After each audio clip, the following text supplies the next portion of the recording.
that we've covered these individually. I don't know that there's been one segment putting all of these together.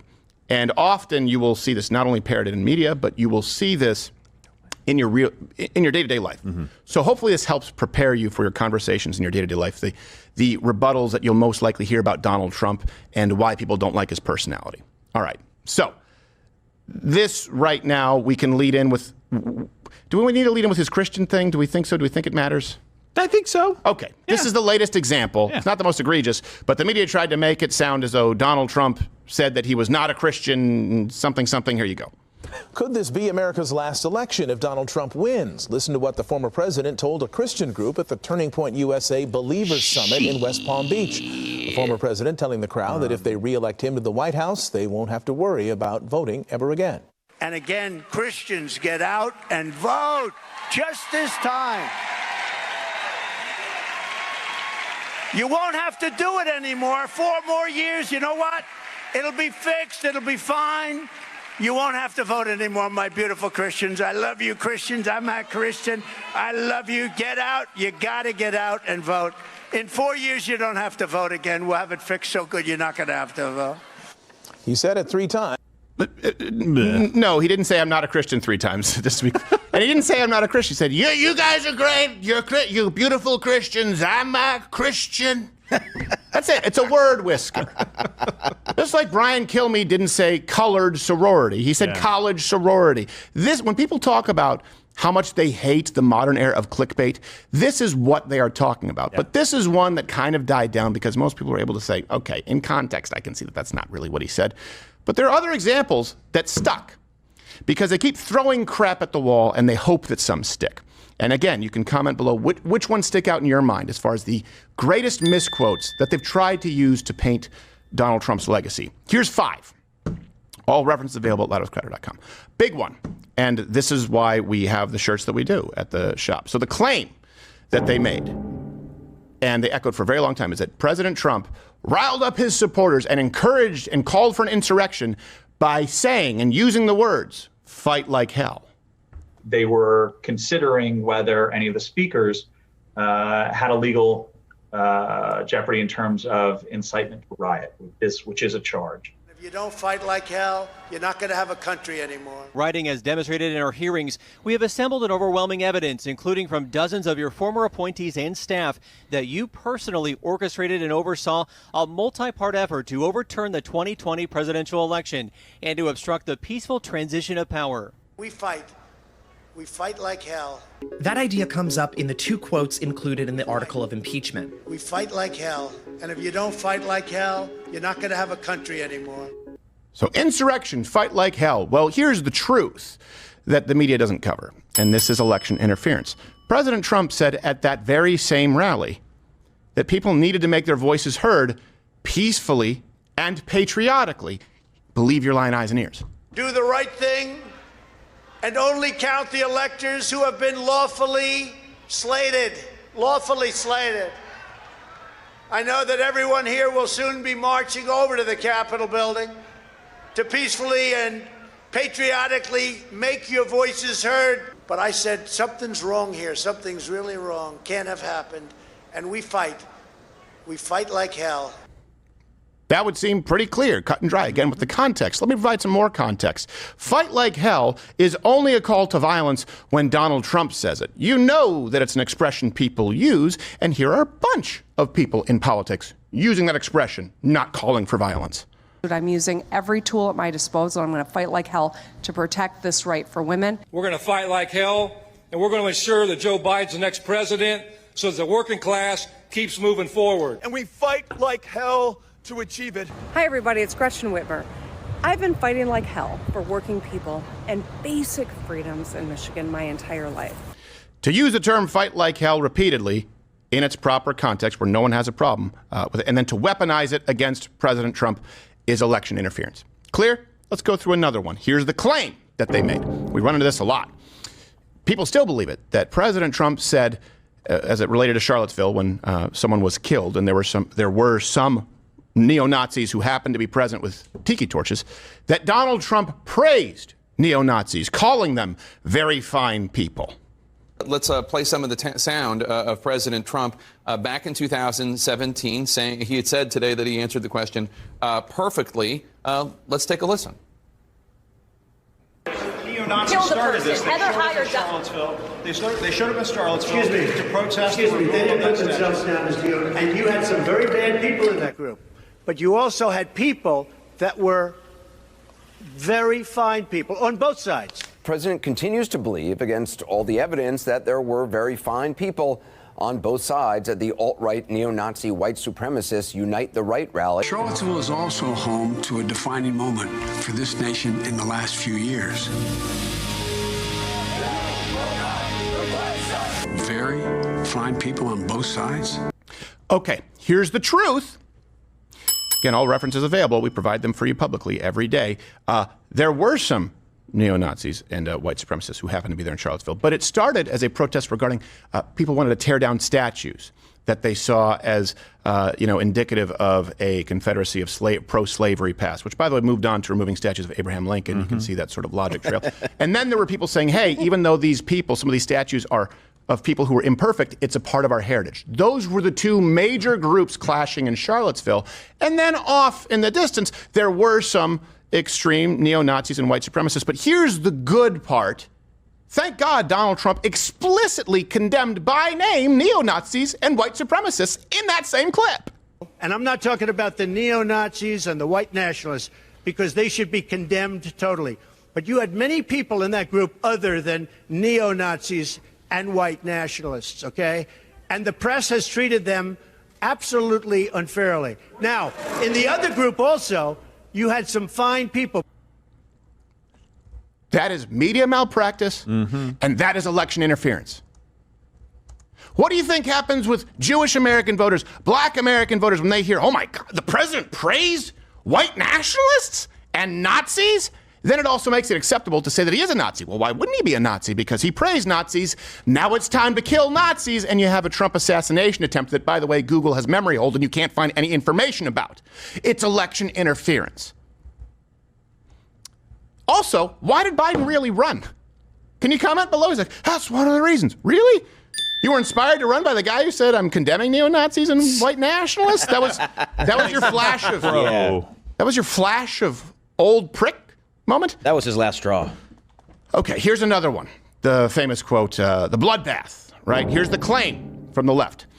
Trump allegedly said that if he was not elected, according to them, if Trump is not elected, he is threatening a bloodbath in America. A lot of people still believe this. Former President Donald Trump is taking heat for the language that he used at a rally in Ohio over the weekend, including his warning about what will happen if he does not win the election. The race for the White House and former President Trump's campaign now on the defensive after his fiery rhetoric at a rally in Dayton, Ohio on Saturday night. Trump warning while discussing the economy that there would be a, quote, bloodbath if he is not reelected in November. During a campaign rally in Ohio on Saturday, former President Trump promised to place tariffs on cars manufactured abroad if he's reelected, and made a dire prediction of what would happen if he is not. Now, if I don't get elected, it's going to be a bloodbath for the whole... That's going to be the least of it. It's going to be a bloodbath for the country. Okay, so bloodbath, bloodbath, bloodbath, bloodbath. If I'm not elected, it's going to be a bloodbath for the country. Here's the truth. And that last man kind of mentioned it. He was talking about trade with China and how China are dumping cars in the United States. And he was saying that for the automobile industry, if Biden, at that point was still the candidate, were to be reelected, it would be a bloodbath for the auto industry. But believe your lying eyes and ears, here's the clip in context. Those big monster car manufacturing plants that you're building in Mexico right now, and you think you're going to get that, you're going to not hire Americans, and you're going to sell the cars to us. Now, we're going to put a 100% tariff on every single car that comes across the line, and you're not going to be able to sell those cars. If I get elected, now, if I don't get elected, it's going to be a bloodbath for the whole, that's going to be the least of it. It's going to be a bloodbath for the country. That'll be the least of it. But they're not going to sell those cars. Just like the fight like hell example, bloodbath, it's something that has been used repeatedly. This is election interference. I want to be very clear. The media malpractice has now, it's now veered into election interference. We saw with the Hunter Biden laptop story. What you don't see is this kind of malpractice happening every day. Here's another one, another claim that you have seen from the left, that Donald Trump, if you believe them, he flat out promised to you that he was going to be a dictator. Donald Trump reacting to reports about what a second term would look like and concerns that he would govern as an authoritarian. Donald Trump is no longer merely suggesting he'll be a dictator should he win a second term. Now, he's just coming right out and he's saying it. Last night in a Fox News town hall, Sean Hannity asked Donald Trump twice, coaching him along as he often does in these interviews, if Trump planned to abuse his power if elected to a second term. Trump told the Iowa audience he would not be a dictator except for on his first day in office. Overnight during a taped town hall in Iowa, former President Trump mocking questions about turning the presidency into a dictatorship. Moderator Sean Hannity asking Mr. Trump if he had any plans to abuse his power or break the law if he were reelected, or to seek retribution against others. I love this guy. He says, "You're not going to be a dictator, are you?" I said, no, other than day one. We're closing the border, and we're drilling. After that, I'm not a dictator. So, if you watch the mainstream media, legacy media, you're going to believe, oh my God, he said he's going to be a dictator. He praised neo-Nazis. Here's the truth. Well, first off, President Trump obviously is not a dictator. Otherwise, Biden wouldn't have been sworn in. Yeah. I don't know if you see what's going on in Venezuela. A little bit of a different picture. Yeah. And he made a tongue-in-cheek remark about closing the border, drilling. It was clearly a joke. And people who see it in context would know that. Under no circumstances, you are promising America tonight, you would never abuse power as retribution against anybody. Except for day one. Except Look, for? he's going crazy. Except for day one. Meaning? I want to close the border, and I want to drill. That's drill, not drill. That's not. No. That's not retribution. I'm going to be. You know, he keeps.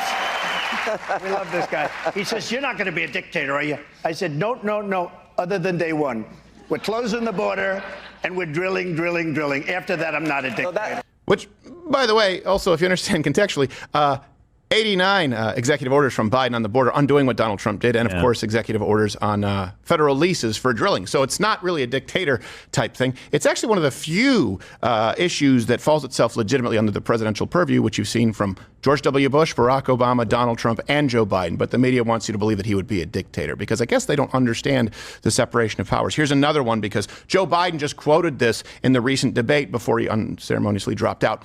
Here's the claim that President Trump said during COVID it could be cured by injecting bleach into your arm. Cleanup in the Oval Office. President Trump is finding it hard to explain away his dangerous suggestion that Americans could inject themselves with disinfectants as a cure for the coronavirus. I just reminded you of when President Trump floated the idea of injecting disinfectants to knock out coronavirus. Medical experts are warning people not to inject themselves with disinfectants after President Trump pondered at last night's White House briefing whether that could be a potential method for fighting the virus. The disinfectant, where it knocks it out in a minute, 1 minute. And is there a way we can do something like that by injection inside or almost a cleaning? All right, so we want to bring in Major Garrett. He's standing by at the White House to sort of just walk us through what the president had to say. Not the White House. And the talking points from the DNC, which go to the media, are then echoed by former Vice President Biden at that debate where he took it one step further along with MSNBC and the Young Turks. And he said, this is the guy who told you to inject bleach. He said those actual words. Here's the truth. President Trump never suggested that people themselves inject bleach or themselves inject disinfectant. He was talking about during this period of time. And by the way, he was also right. People mocked him because he said there may be ways to re-sanitize masks because we were throwing them out. That became a thing. People started using effective methods of steam closets to re-sanitize masks. And he was talking about other forms of interventions that could possibly treat the COVID virus. And yeah, he's not a doctor in context. I would like you to speak to the medical doctors to see if there's any way that you can apply light and heat to cure. You know, that if you could, and maybe you can, maybe you can't. Again, I say maybe you can, maybe you can't. I'm not a doctor. That was another thing he was talking about. I don't know if you know this. They do use sometimes UV light They do use it sometimes as a disinfectant. There are methods where they actually try and use sometimes infrared waves. UV light. He's not a doctor. He didn't tell anyone to inject bleach. Here's another one, kind of a bonus one, where they claim that Donald Trump referred to countries as shitholes. But in a private meeting, a proposal to restore protections to immigrants from Haiti, El Salvador, and certain African countries who were until recently protected from deportation reportedly prompted the president to question, why are we having all these people from whole countries come here? Now that one's true. Still funny. You really said that one. Because it's true. Oh, the old Gavin. I like it. Full of Gavin. I say it all the time. What he really meant was countries that are comparable to holes of shit, like Haiti, for example. Yeah. Yeah. That's a good, Yeah, the barbecue. Oh, jeez. And they shit in holes. You're not supposed to eat where you shit. Hole, yeah. Or the Congo.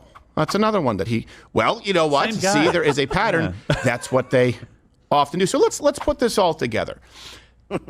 If you are a voter who tunes into legacy media, or if you rely on Google, on Facebook, on a lot of these big tech platforms, you believe that Donald Trump tried to overturn an election, calling for an insurrection, telling people to fight like hell and violently, as opposed to what he actually said, which is make your voices heard peacefully and patriotically. You would believe that he praised Nazis. He praised Nazis and white supremacists, calling them very fine people, as opposed to him actually condemning them. You would believe that he said he was going to be a dictator day one, even though, of course, there's no truth to that whatsoever. You believe that this man said there will be a bloodbath if I don't win this election, if I lose this election, there will be a bloodbath, which of course would lend itself to the idea that he is a would-be dictator and an insurrectionist, even though none of those things are true.